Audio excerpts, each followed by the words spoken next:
Hello, my name is Miska Lahti and I'm a 29-year-old international business management graduate. I'm a teacher by heart and an analyst by profession. By nature, I am self-confident, highly productive, highly adaptive and determined. I was a professional poker player for almost a decade. This included a few years abroad, traveling the globe and gathering new skills and experiences. Since poker has been such a major part of my background, I will open it up a little bit here for you.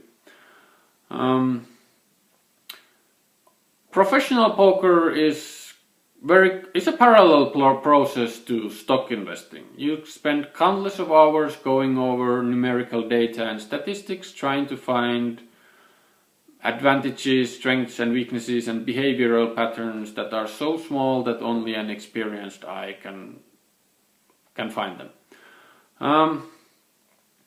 It gives you a whole new angle on how to look at investment solutions, since you have in any hand you have around 3 to 7 investment solutions you need to make in investment decision you need to make in 10 to 15 seconds.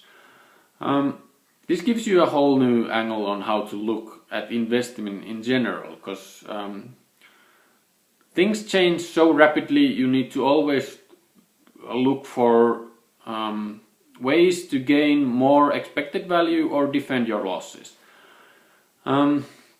It's also like chess, because you need to think at least 5 steps ahead than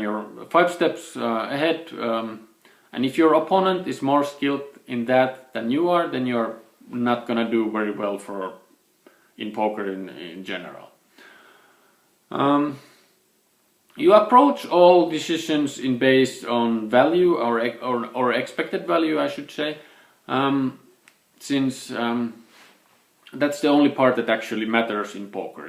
Whether this decision will yield value into you or it will not, and that's basically how it goes in investment as well.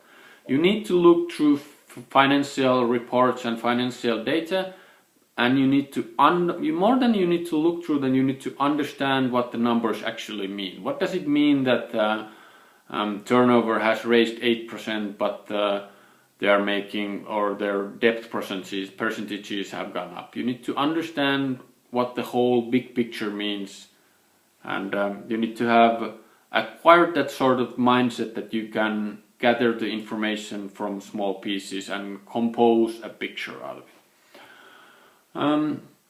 If you go into the more into my values, I value hard work and effectiveness and self-development. As I look through life with analyst's eyes, I'm always assessing everything I do. This applies both to my personal life and my work. This gives me a constant mindset of developing both myself and the project I'm working for, since my assessment goes in sectors of strengths, weaknesses, things I can do something about, things I can't do something about. And this has been yielding good results in both my personal work and the firms I have worked for. My previous employers can surely vouch for my contributions to the firms. Self-development is also a key part of my personality, in a way that I like to try new things, I like to experience new things, I like to gather knowledge and skills that I can later apply if I need to.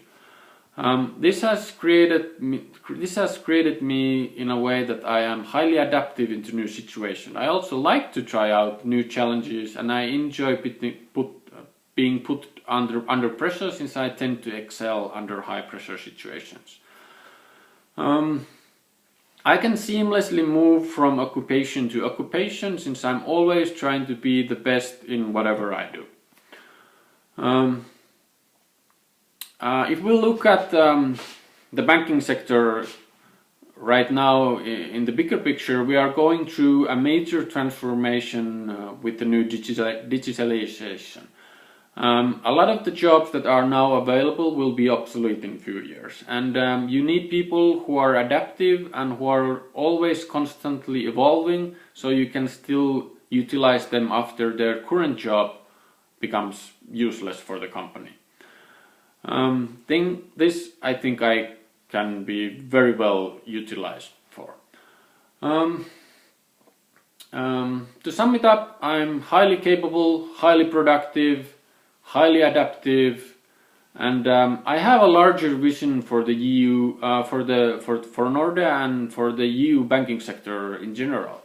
If we look at the banking sector in EU and in States, for example, in States there are maybe 5 major banks who are controlling 80% of the market. In EU we have 600 different banks working around the same kind of market area. I think consolidation will yield great rewards if we can be like a few steps ahead our competitors. And I actually think Nordea has been taking those steps, and I'd like to be a part of it. If we look at the, let's say, assets under management wise, we have 5 guys who are managing a hedge fund. We have four analysts and portfolio manager or whatever, sales rep. Those 5 guys can manage a hedge fund with $100 million. We can easily add 500 million more into the same hedge fund, and those 5 guys can still manage it. And that's a great example on how I look like the scaling benefits can be applied to most of the banking sector.